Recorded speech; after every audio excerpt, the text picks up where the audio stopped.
Hey, Kimberly Akimbo fans. Annie Morrison here. It's been a while since I've done anything on any social media, and that's because I've been living my life. I forgot to inform you about it. I got really fascinated by talking to our crew on this Broadway national tour of Kimberly Akimbo because I've never really seen any footage anywhere of what a load in and a load out for a traveling touring company goes through, what the crew has to do. Now, I've known they've set up cameras so you can watch in a quick time a set being put in, but you don't really get to see all the moving parts of it. The best I can do is very crudely interview each of the crew of Kimberly Akimbo on this national tour because I want to know their perspectives and their roles of putting in a show and putting it back out again. And let's just have some fun. So, tell me what your job is. So I am the production stage manager for the show, which I like to think of as central control. So I'm the one who sits at a booth during the show and gives everyone cues when to execute the lights, the set moves, things that fly in and out, sometimes the actors going on and off. Basically just orchestrating the entire physical production so that it tells the story along with the actors.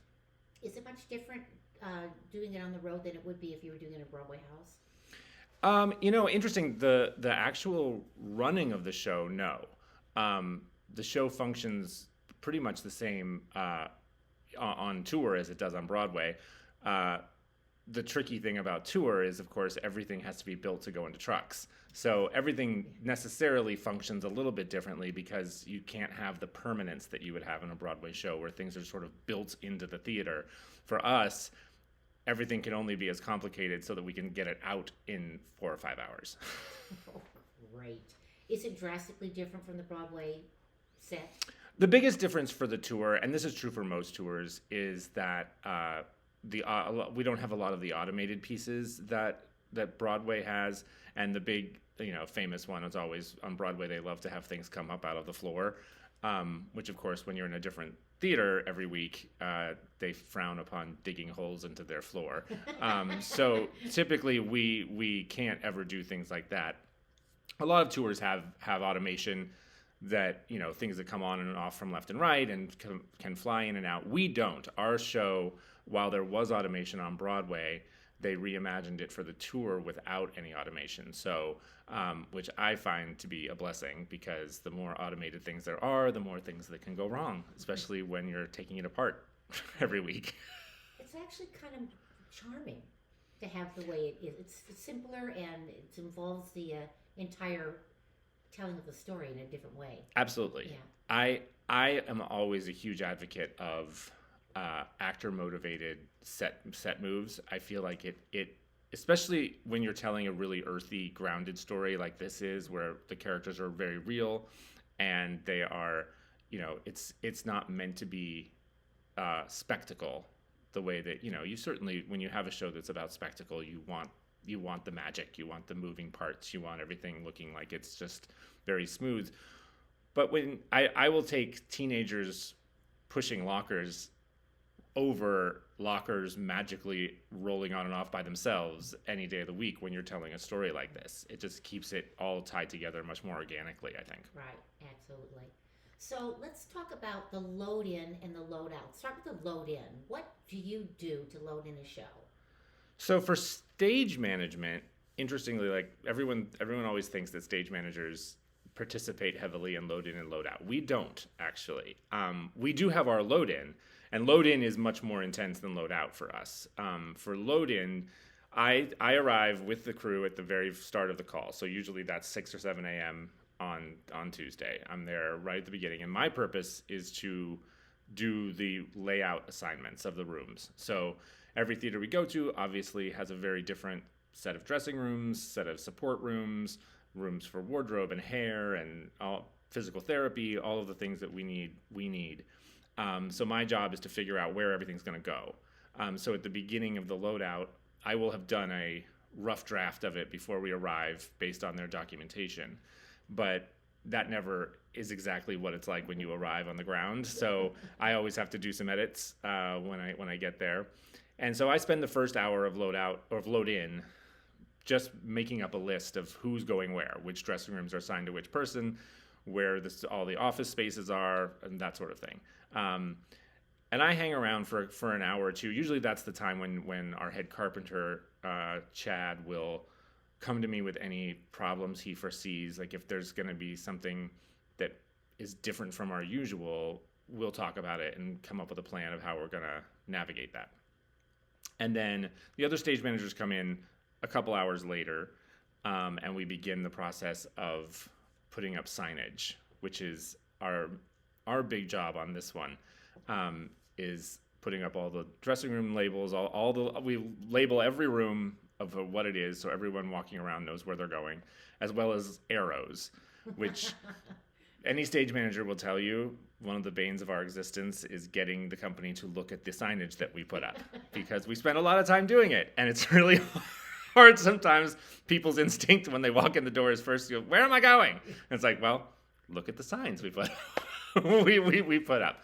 But it is helpful, like when you're lost, in the theater when you first walk in, because it can be very disorienting, not knowing where you are or where you're going, to be able to just glance at a wall and see arrows pointing you in the right direction.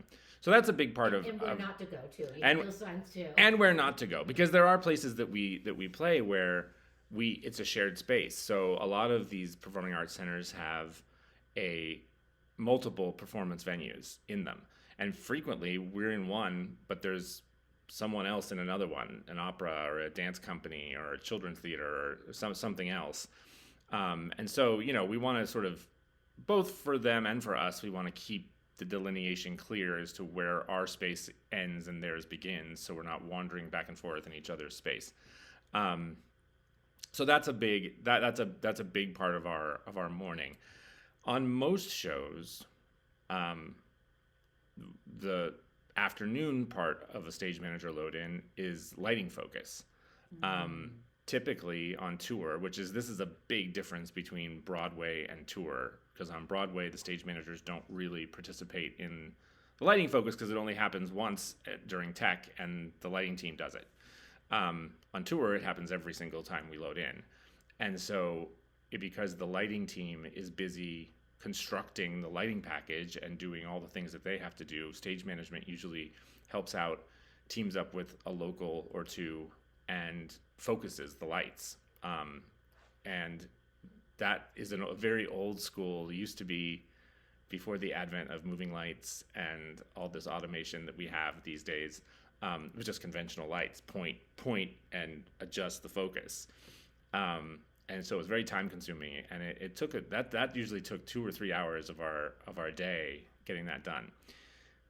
On this one, we don't have any conventional lighting. It's all moving lights. Wow. So we don't have that part of our load in that we usually do. So sometimes in the afternoon we run out of things to do. So sometimes, we walk around, make sure everything's safe, make sure everything looks good. But it is a much easier process not having to do that focus. Why are moving lights easier? Well, because they can be pre-programmed. I see. So, for instance, everything that's inside our box. So we have, we think of our box as the deck, the show deck, the lighting towers on the sides, and the lighting trusses overhead. It forms, all the way upstage to where the gondola village is. This is our footprint. And ideally, we just lift this thing from venue to venue and put it into each space, presuming we fit. And that's what keeps everything in perspective with each other, so that the actors always have the same exact space to play in from venue to venue, regardless of what the shape of the theater is. And so all the way back in the design process, this is something that we consider, and the set designers consider, and the lighting designers consider, is just we want it to be able to, we want the box to be able to fit in as many venues as possible, because when you start futzing with the shape of the box, that's when things get really complicated, and the show starts to suffer in terms of how it's designed to look. So everything inside the box, moving light wise. So you've got trusses across the top. So there's two, 3, 4, 5, sometimes 6, 7 electrics up across the top. I believe we have 5. I might be wrong, but they're the moving lights that are on those trusses. The trusses are themselves hung very carefully. They bring out tape measures and everything. It's very precise in relation to the deck, so that those moving lights are always in the exact same place related to the stage. And when you do that, because it's all the marvel of modern computers, you can just basically hit a button and those moving lights will all snap to the show program that they have saved from the last venue or from the original venue. So that saves countless hours of manual light by light by light telling it where to go, or in the case of conventionals, physically pointing it at something and locking it down, which is what we used to do. So moving lights are a huge time saver, and because of that, shows, of course, lean on them more and more and more. And it's really only in recent years that a lot of shows have given up conventionals entirely. Used to be, there was a mix for a long time, for about a decade. There was about a mix. You know, you had some moving lights for specials and that sort of thing, but general lighting was done conventionally.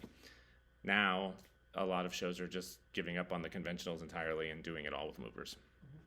Do you bring your own spots too, or use the spots in the theater? No, we use the spots in the theater. That's something that would be cost prohibitive for a tour to do. Spotlights are extremely expensive and extremely fragile. You don't want them moving too much. And very difficult to get to their positions. So if you're at a venue, the venue has the spots living in their perches up, usually up and above the balconies, and you just sort of make do with what's there. We have prescriptions in our tech rider that say what kind of spots, how powerful they need to be. But the reality is that most theaters have the spots that most shows require, just because this is the business they're in, and so they have them. But occasionally we'll come somewhere where the spots are ancient or need to be replaced, and they haven't, and there's really nothing to do but shrug your shoulders and be like, well, we'll make do with what we've got, because that's set in such a way that you can't spot someone at the back of the set. Yes, yeah. So that is some places we've played recently too, where they're really high. So ideally, of course, you want about a 45-degree angle coming down at the actors, because that highlights their face the best and causes the least amount of spill onto the set. But some places they're super high, so your angle is very steep. And what we discovered in our show, and Annie knows about this because this has happened numerous times, but the shape of our set means that we can't hit people if they're too far upstage. So we basically adjust the blocking a little bit and try to keep everyone downstage a little more so that the spots can hit them in those places. Right. So after you've done lighting or lesson, because you don't have so much, what's the next thing you have to do? So after we're done, in the afternoon, I will typically meet with the front of house manager, which is the house management in every venue. And I go over our policies in terms of late seating, understudy announcements. We typically will discuss ASL, if there's going to be ASL interpretation anytime during the week, where that will be, what show it will be. We talk about intermission runtimes and late seating holds and basically everything that the front of house needs to know about us specifically, and because every show is slightly different in how every show has a slightly different intermission time. Every show has a different requirement for how aggressive they want the ushers to be about photography, flash photography and recording and all that kind of stuff. So I just like to meet with the house manager just to go over what our specific policies are. And that's really it until the cast arrives. And then, when the cast arrives, it's typically about 2.5 hours before curtain. Then we do our cast meeting. That's company management and stage management. It's when we sort of tell the cast what to look out for in that particular venue, what they can expect, if there's anything that's different or changes that have been made. A lot of the times that has to do with their wardrobe situation and gondola village, what we call where the quick change gondolas are. So that's during the show. It's where the cast goes to change clothes in between scenes, and that is the most likely thing to be different, just because it's dependent upon what the shape of the theater is, and how much upstage space there is. So we'll go through that and just give them a general update. It's important on a tour because our world changes so much from week to week.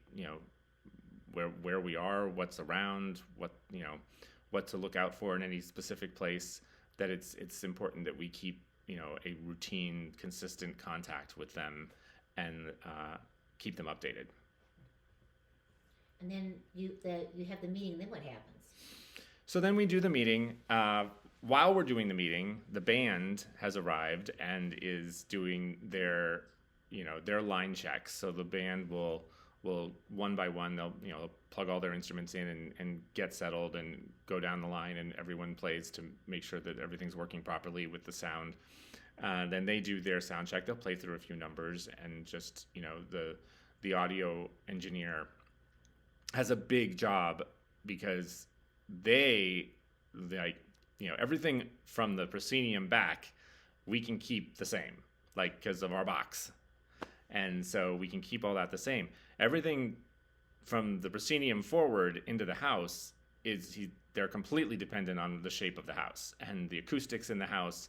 So for the sound team, every single venue is wildly different from the one before.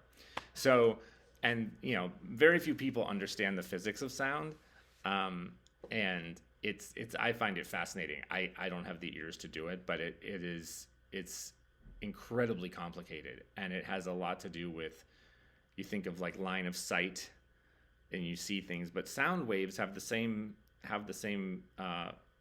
sort of functioning. Like if you have to focus speakers at where you want the sound waves to go, so you have to make sure that there's enough coverage across all the seats, or else you're going to end up with seats that can't hear anything, or seats that if you have competing sound waves coming at them, it'll be echoey and a cacophony kind of sound. So it's really interesting to watch. They'll use lasers sometimes to check to see what the angles are and just make sure, because of course you can't see sound waves. So you're really dependent on understanding the physics of sound, and how things bounce. Any actor will tell you that they go on stage. Some venues, it's very live and echoey, and they're hearing their own voice bounce back at them from the back wall, and that's usually not good for actors. They tend to think that it becomes very hard to hear beats. It becomes very hard when you're hearing lots of echoey, and that's usually because it's because whoever designed the theater didn't understand sound and didn't have any idea of how to build walls and what material to make the walls out of that prevents the sound from becoming muddy like that. And then you always know when you go into a place where the architects did understand sound, because it's magical, because it's just sounds and feels so good to sing in and play in, and the sound just sort of naturally is guided towards where it needs to go. And anyway, that's sort of the next big part of our day is the sound check, is figuring that out. And so our sound team has to make adjustments based on what our show sounds like in any given space. And we do that by singing through some of the numbers. So the cast and band will play through, we do probably 7 or 8 numbers. Not the entire numbers, sometimes just snippets, just to give them a sense of what it sounds like in that particular space. And then they can make adjustments from there and sort of fine tune it so that we sound as good as we can sound in any place. So following the sound check, then we usually have a little bit of a break where the crew continues to sort of do their last minute, touch-ups and instructing the local crew through their what their show tracks are going to be. And then at about half hour before half hour, we'll do our skate call for this show, which is everyone has to come out and warm up their ankles for their ice skating, and we do an open skate and let people just sort of skate around and get warmed up, and then we run through the number that has the skating in it. And then we have about 15 more minutes to do last-minute touch-ups for the crew, and we bring in the show curtain and we open the house. Do you find that it's important to do the skate call because it can have the floor can be different in different theaters? Not our floor, but I mean, yes, and no. The floor itself, of course, doesn't change. But what changes is because it's a polyglide is the material that it's made out of. It reacts very dramatically to things like humidity differences, temperature differences. It has a lot to do with how cold it was or warm it was in the trucks on the way to and from the next, to the venue. And we really don't. It's very hard to predict, and we can't really predict what effect all of that's going to have until we try it out. So a lot of the skate call is about just letting the cast. This is what it feels like in this city. This is what it's different, and it's just letting them get in their skates before they're in front of an audience to understand what that's going to feel like in this venue. And we have ways if it's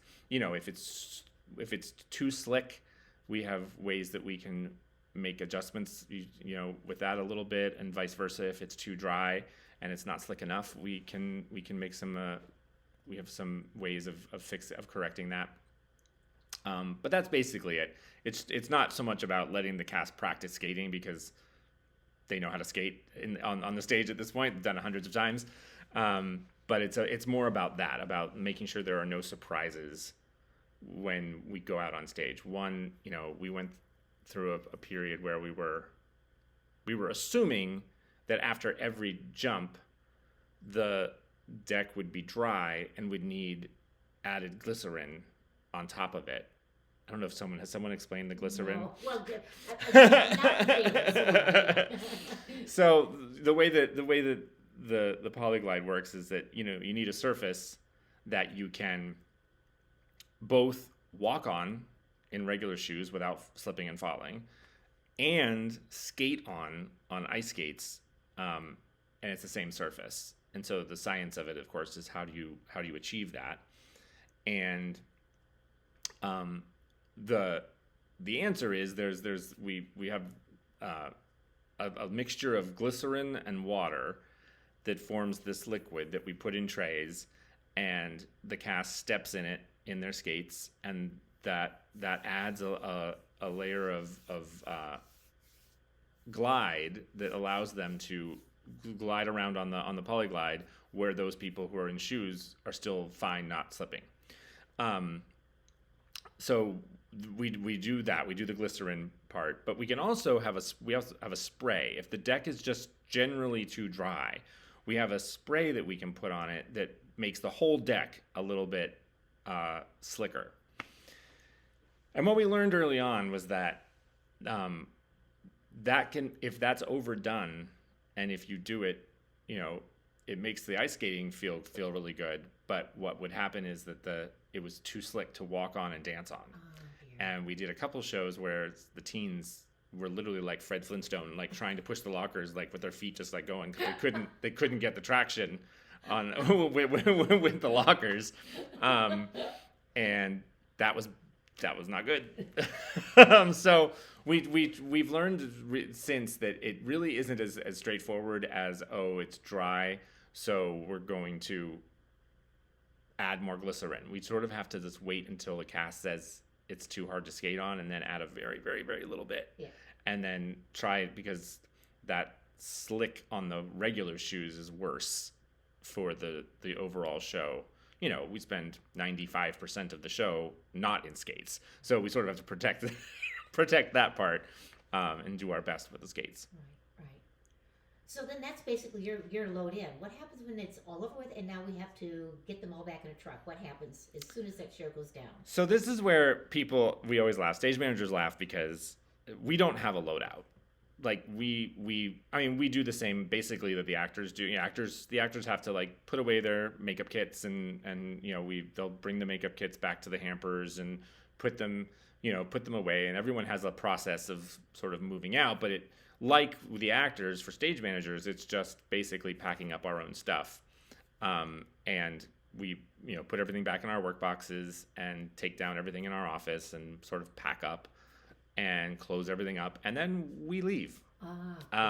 And that's something that people always laugh, actors always laugh and say, have a good loadout. And we're like, okay, see you at the bar in 10 minutes. Never fails. Actors always think stage managers load out, and we never have. But, I always feel a little bad because I'm like, the crew is going to do 5 hours of serious work, to get that show out. And you don't have to supervise in any way.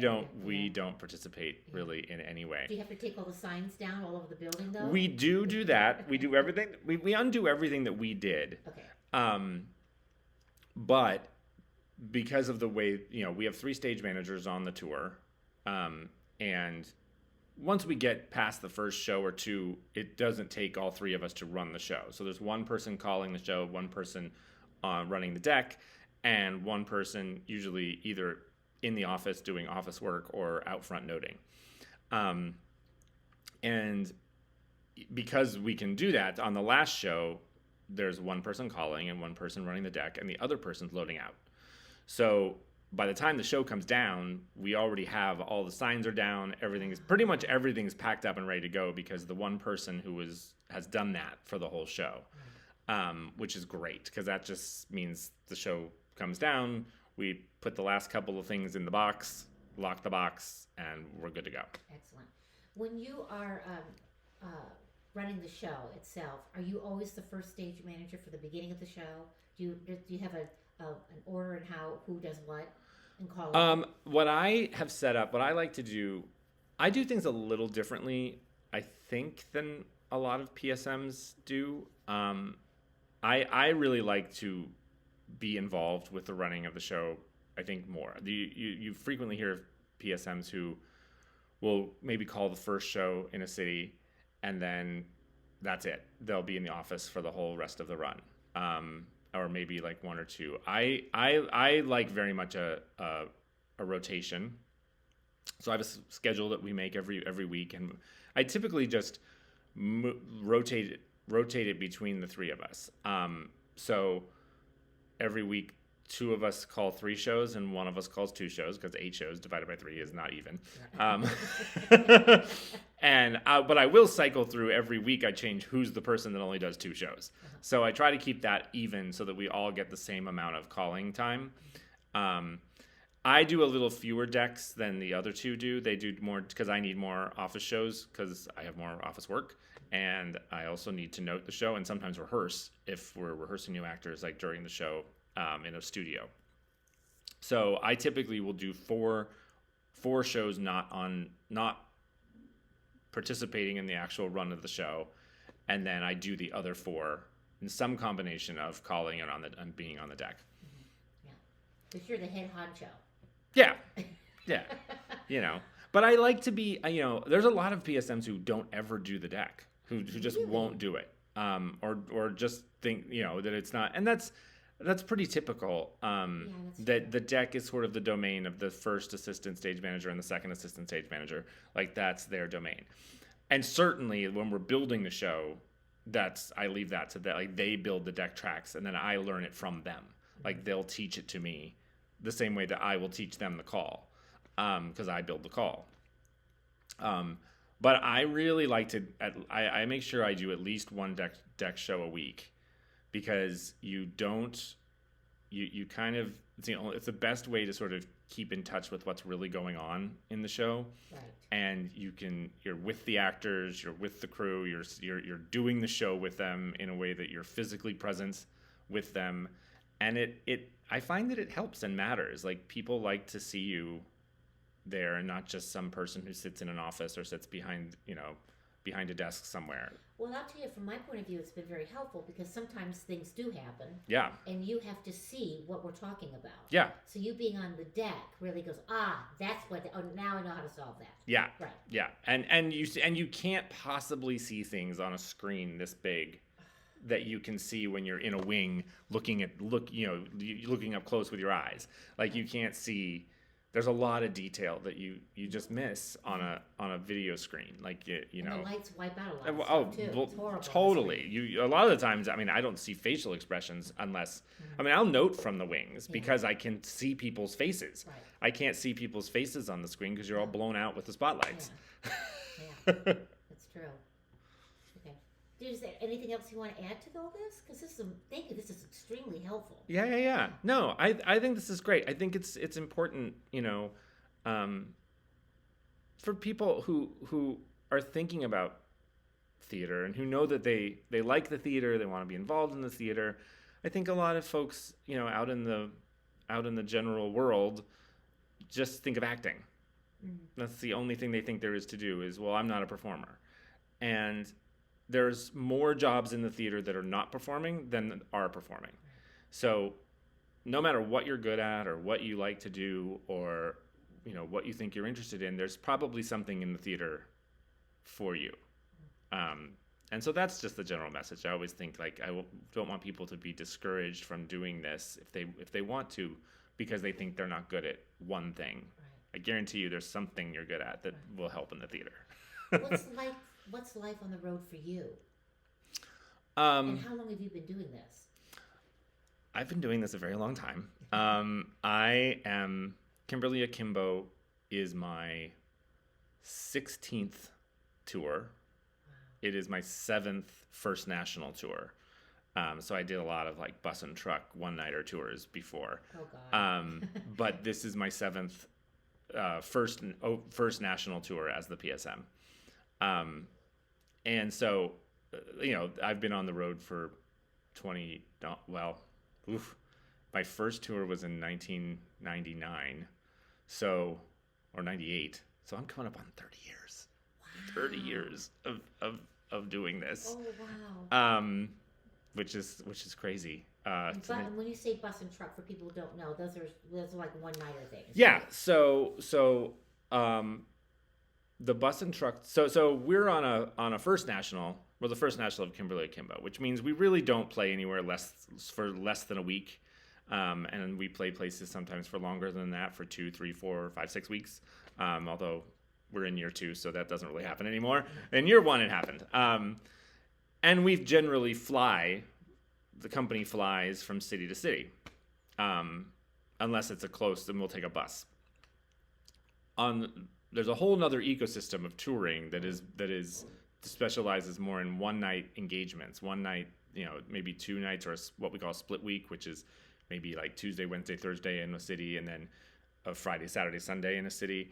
And those are generally that's a much grittier form of touring. You're basically loading in at 6 a.m., doing the show, loading out, driving to another city, and doing it all again the next day. God. And I came up that way. That's how I started stage managing. And so, you know, I'm hugely in favor of that existing. And I think that there are markets in America that cannot sustain. They just can't sustain having 8 shows a week, you know, or a full week of performances, basically. And so it's important that those tours exist, or else those markets would never see live theater come through. But it is rough, and it is a young person's game. That is something that in your 20s, sure, you can live on it. And for those, I mean, the crew never even gets a hotel. You're in one of those sleeper like Rockstar buses, and everyone has a bunk, and there's like communal. You know, you have a bunk, there's a fridge, you have a drawer for your food and whatnot. You shower at the theater, you know, and it's carnival life is what it is. I had a blast doing it when I was in my 20s. I don't think I could manage it now. Yeah. No. But it does give you the perspective of,